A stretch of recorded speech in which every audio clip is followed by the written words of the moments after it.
Oh, how is it going, my friends? And welcome to another episode of Dax Startup Journal. Now, today we get to talk about a little more obscure topic that you've probably not encountered before in terms of anybody actually discussing it, but is actually a really interesting topic and you have run across it. It's also pretty make or break for your success as a startup founder or any business. If you run a small business, this one's relevant to you as well. Now, what is it? There's a bit of a paradox, and I call it the that guy over there or just some guy paradox. Welcome to Dax Startup Journals. Why are we doing this? I fundamentally don't think that there's solid information on starting and growing scalable startups out there. Raising money, getting customers, managing teams, all of that. I don't think there's solid information out there in any one place. And none of it is particularly entertaining. So we're going to bring you that.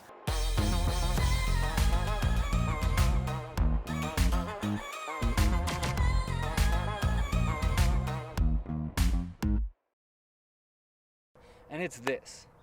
So, we'll start with me.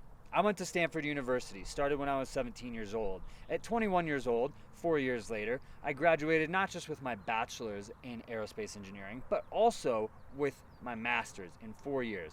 I was 2 times the captain of the Stanford ski team. I was the valedictorian of my high school.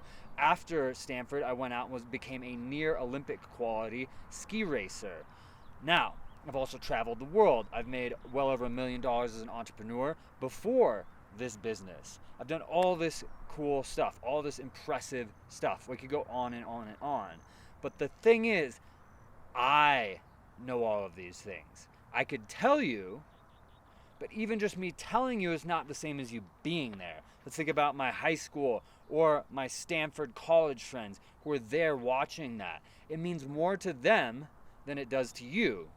It means more to you now that I've told you than it does to somebody who's maybe seeing an email from me and doesn't know any of that. And it means the most to me. I know what I'm capable of. I know that everything I've ever put my mind to, even if it's 10 years later, I don't give up, I persevere, and I find a way to get it and to win. But the thing is, you don't know any of that until I just told you, and you haven't seen any of that. What this means is, when I start a company and I firmly believe in it, and I am so convinced it is by far the best thing that you could possibly do with your money if you're an investor, or with your time if you're an employee, or with your time and money if you're some level of customer or a user. Well, I know these things. To you, or to an investor, or to a customer, I'm just some guy. And the thing is, we have a really hard time seeing that everybody else looks at us that way. And that's the paradox. To everyone else, you're just some guy or girl. I'm going to say some guy because that's kind of the expression, but I mean guys, girls, or whatever else you choose to identify with. Really all the same. Now, you're just some guy or you're just some girl. But to you, seeing that is incredibly difficult. Incredibly difficult. It's very, very hard for you to see that you're just some guy to everybody else. Think about that. Everything that makes you special and capable and determined and creative and all of these things that are going to make you a great entrepreneur, these other people haven't seen it. And the problem is, when they get an email or they first meet with you or they hear your pitch or they see your site or they see your product, while you might be right about you or your business being, or your product or whatever it is, being special and being the one, to them, it could be true, or you could be full of crap, or you might not know what you're talking about and you believe it's true, but for them it's not true. But in all of that, you're just some guy, or you're just some girl. And when you can't see that from everybody else's perspective, it then makes it difficult for you to found a successful startup. Now, why is that? Because literally everything you do, guys, every single thing that you do to make a startup successful is going to involve getting somebody else to do a thing.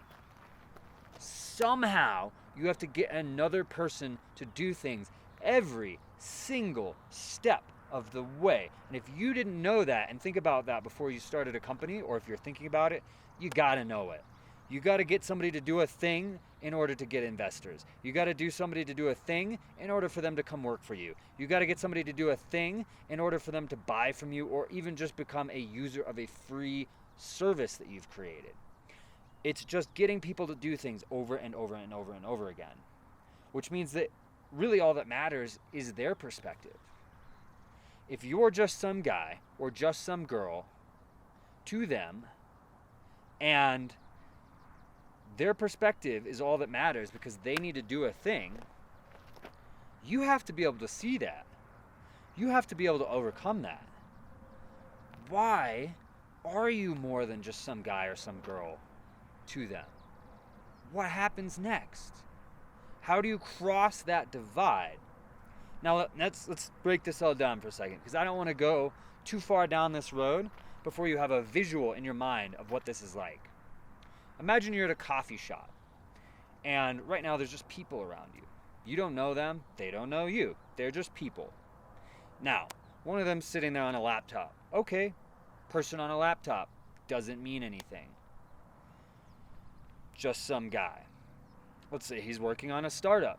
What's your immediate thought? Oh yeah, it's like a pat on the head, right? It's like condescending.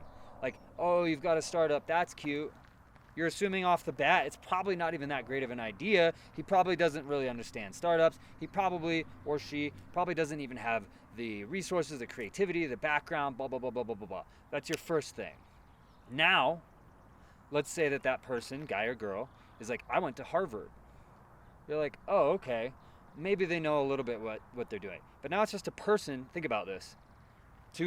If you really stop and think about it, to have gone to Harvard, you have to be an incredibly qualified, motivated individual. Now I know there's the occasional, controversy over if every single person there is that way. It doesn't matter. You have to be very motivated, qualified, intelligent, all that. So just the fact that they went to Harvard actually qualifies them pretty well now to do what they do. But erase that from your memory. Literally just picture this. Be there. Be in the coffee shop. Some person sitting there on a laptop, and you're like, oh, what are you doing? And they're like, working on my startup. And you're like, cool.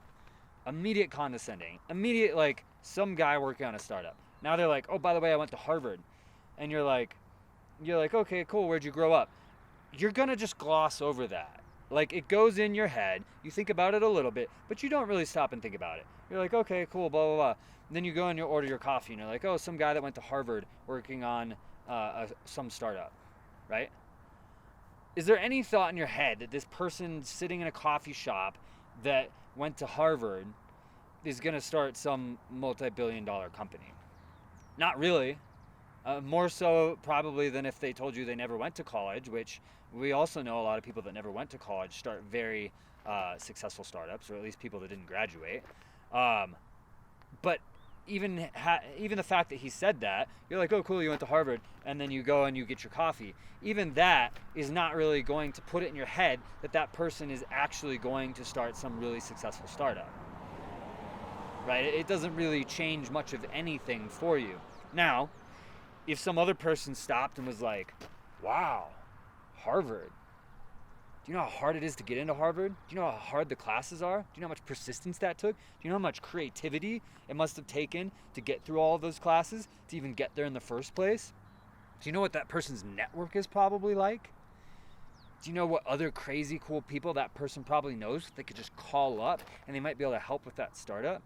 When you start going to all of that, you're like, wow, maybe this person actually is qualified to at least have a shot at starting a billion-dollar company. But you wouldn't have thought of any of that, would you? So that's the problem. You really have to visualize it with somebody else. Ideally, a hypothetical somebody else. But you could even go into a coffee shop and look around and think about this for a second. It's just some guy. It's just some girl. Now, their chances of doing that, not that great. Let me tell you another story to really drive this home. I went to college with somebody who's in my fraternity. Tall guy, went to prep school in Massachusetts. Really funny, actually. We used to do ridiculous things like go to Home Depot and use the tools in Home Depot because we didn't have enough tools to create little things that we would use at parties. Now, he's going to Stanford with me. I know him. I know that he's a pretty creative, funny guy. I know he's a pretty smart guy. He seems pretty driven. I'm not in any classes with him. Gonna be a successful guy, right? Fast forward, I believe it was August of 2011. We're at our friend's wedding in Austin, Texas. And I'm looking at my friends and I'm like, hey, it's been a few years since we graduated. Is anybody here a millionaire yet? Because, like, you know, a bunch of Stanford grads, 4 years out of college, somebody should be a millionaire, right? And they're like, oh yeah, Kevin's a millionaire. And I'm like, oh, really? Now, not surprising. Also, wasn't the guy that was like chasing down money either. So it's not like my first person that I'm thinking, but not a surprise at all, right? And I'm like, oh cool, what did he start? Or what did he do? And they're like, oh, he started this thing called Instagram. And I'm like, huh, never heard of it. What do you do with it? And they kind of explain, and I'm like, it sounds like Facebook news feed or like Twitter, but for pictures. Like, okay. Now, I know the person. I know he went to Stanford. I know the classes he took. I know how creative he is or whatever. Still, just some, you know, not just some guy, but in your head, still a little bit just some guy. And I'm like, oh yeah, he'll probably make it like a, you know, a few $1 million off that if it's doing well. August of 2011. February 2012, I'm watching the Super Bowl. This commercial comes on. First guy, I'm blah blah blah. I started Yahoo. Second guy, I'm blah blah blah. I started Netscape. And my first thought is like, why is the guy that started Netscape on a TV commercial in 2012? Though Netscape, awesome, still, but like, you know. Third guy, I'm Kevin Systrom. I started Instagram. What? Why is Kevin on my TV during the Super Bowl? I didn't even go read any articles about Instagram. I didn't open it. I didn't use it. Pretty quickly, I felt guilty about that. I was like, man, I really like Kevin. I probably should have like been an early user of that and, you know, supported him in that. I would have supported him if he asked me for anything, but he didn't specifically ask. But I still should have supported him. I like supporting my friends. Didn't do that. Now, I think it was, you can go back and Google all this and see if I'm wrong, but I think it was like April of 2012. All of a sudden, all these articles, and I'm seeing all this stuff on Facebook, you know, everybody congratulating Kevin and stuff, and I'm like, what? Facebook buys Instagram for $1 billion. Kevin Systrom estimated to get about $400 million of that, largely in stock. Then Instagram went public, dropped it first, and then it went up 4 times at least. So I don't know when he sold, but you can do the math. So, person I knew they're pretty capable. Somebody tells me they're already a millionaire at their startup, and you're like, still, a little bit of that just some guy effect.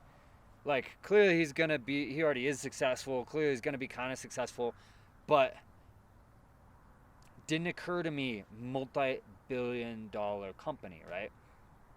This is a person I lived with. This is a person that I made stupid stuff in the aisles of Home Depot with, right? A friend of mine. Now, you go to message an investor. You're just an email subject in their inbox. What would be better than that? Maybe meeting them at an event. Now at least you're a human being. Now at least they can get a better sense of whether they think you're intelligent or not. Now at least they could look into your eyes and see your facial expressions. Maybe you get a referral to an investor from somebody who's known you for a while, and they're like, this person's really creative, they're really dedicated, blah, blah, blah. Now, that investor can think of whether or not that person referring them seems to be a good judge of character and ability and things like that. You see where this is going. The farther you can get away from just some guy, the better.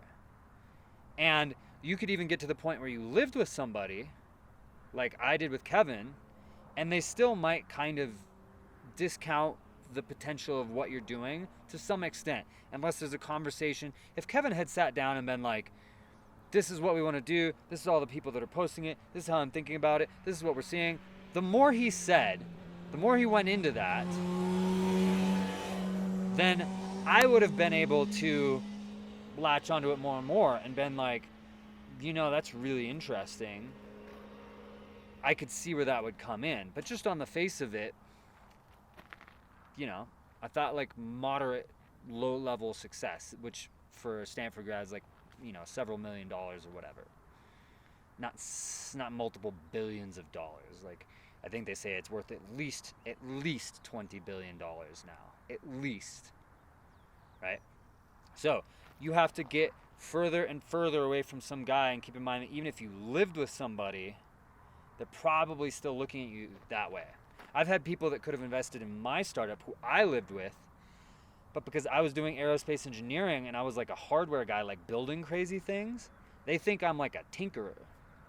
It's like, I'm incredible at leading other people. I'm incredible at pitching things. I'm very, very, very, very good at solving problems and being creative and doing all of these things. I have, like, you read those things by like the wives of billionaire co-founders who describe what it's like to be a billionaire co-founder, with like the slight disdain for like being told what to do and things like that. Like, it's me, right? That is me.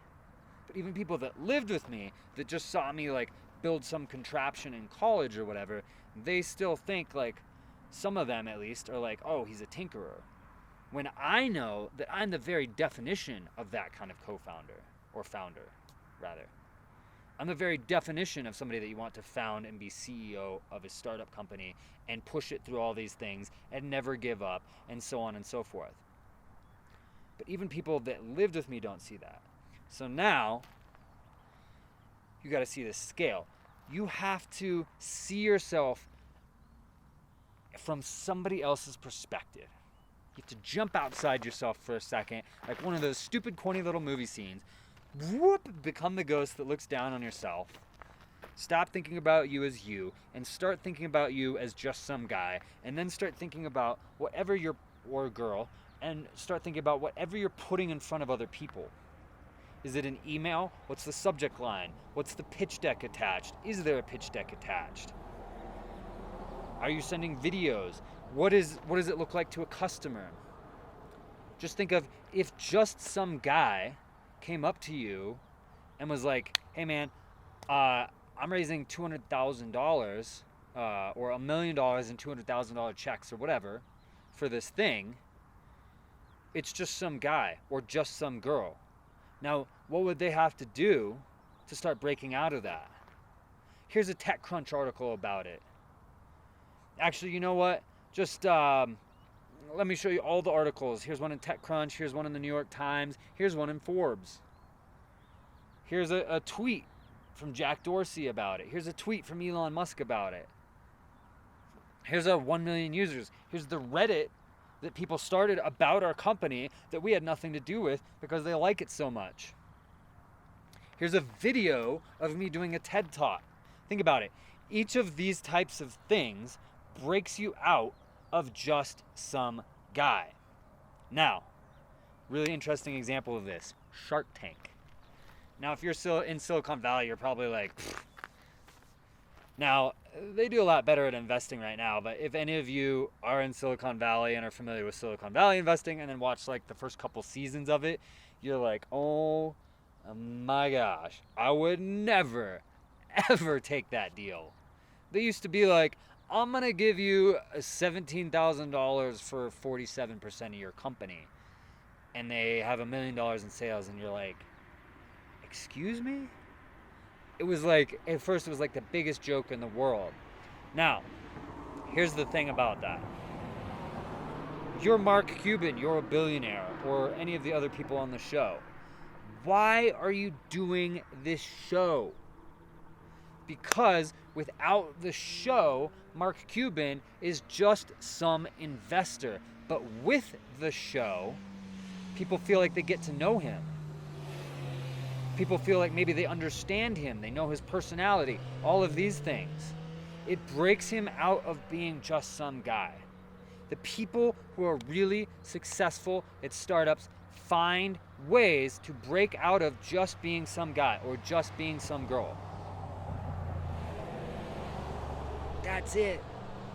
They find ways, one piece at a time, to break out of that. How can I get an article in TechCrunch? How can I get somebody on my board that you might have heard of? How can I get an investor that you might have heard of? How can I get your friend to say that they should that you should work for me or invest in me or use my product? How can I get on TV? How can I do this? How can I do that? Constantly working on these ways to break out of being just some guy or just some girl. And most of them are external, third-party ways, though there are kind of one-to-one ways, like I'm on a TV show, I'm Mark Cuban, you get to watch me. That's a little bit more one-to-one. Though the fact that he was selected to be on this TV show in the first place does kind of set him apart. Now, the thing is, you have to find these ways, but at first nobody's going to give them to you. Nobody's going to help you out. So you have to find this way to make this chain. The girl who did the blood testing thing, I can't remember her name right now, and she's in all the trouble, and they were in like CVS pharmacies and all that. She found this way to create this snowball. She's like, how about I take one of my Stanford professors who has this big name and put him on my board? And then when he's on the board, how about I get this person who's also a Stanford professor and put him on the board? And then this person, and that person who's not even affiliated. And then that person wants to invest because I got these 4 people on the board. And then I get this article, and then I go talk about all the potential. I get that article, and I'm on a TV. And you just snowball all this, and now she's not just some girl anymore, right? Mark Cuban goes on TV. You know the investor's friend. The more you do that, the more you can break out of it. So when I first heard about Instagram, Kevin was not just some guy to me, but he didn't have any of these third-party things for me. I hadn't seen any TechCrunch articles on it. I hadn't seen Jack Dorsey tweet about it. I hadn't seen the user numbers. I hadn't seen any of this stuff. So to me, it was a little bit of the just some guy effect because there weren't these third-party things until all of a sudden he's on a Super Bowl commercial. And notice how, when I tell that story, that really grabbed my attention. Why? Because it's a third-party thing that's extremely hard to do that really validates whatever's going on. So you have to think about, if just some guy or just some girl came up to you, what things could they do to kind of validate what's going on with them? Which is exactly why I like doing this, why I'm doing DAX Startup Journal. Because if this were to grow, because I'm giving the best advice and because people that are doing real startups really aren't telling their story and giving away, all this piece of information and doing it with some level of personality, if this were to grow, then I could be like, oh, that's my YouTube channel. The same way Joe Rogan can be like, oh, that's my podcast, right? It takes them out of that because you can be like, oh, Joe Rogan's got millions and millions of viewers. He's not just, or listeners, he's not just a comedian and a UFC announcer, right? All right, that's it for this episode. Tune in for the next one. Subscribe if you want to. And we're going to have a lot more great stuff for you. And we don't follow